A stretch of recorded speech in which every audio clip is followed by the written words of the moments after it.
Dah sama-sama dah baca dan dah pemupum pu arti. Nyo tuntutan bangsa Aceh. Artinan Aceh Sumatera National Liberation Front ASNLF. Tak harap sit bak mandum bangsa Aceh. Bak mandum jamaah. Bak mandum hon-hon untuk proaktif dalam dumpu momen. Pukenyan momen internasional, momen nasional maupun yang momen-momen silain daripadanya. Harapan lon, harapan kitanya bangsa Aceh yang bergabung dalam Aceh Sumatera National Liberation Front untuk mandu kitanya proaktif bangsa Aceh. Pat mantang kitanya tinggal, pu mantang nan jamaah. Ya saban-saban talawan Indonesia.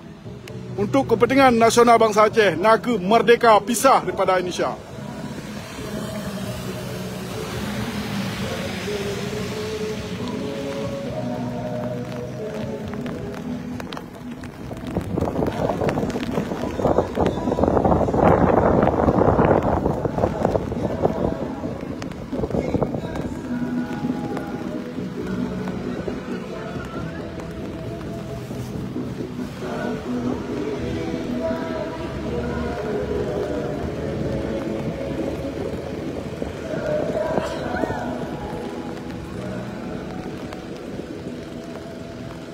Self-determination is human right for Aceh, for Papua, and for Maluku.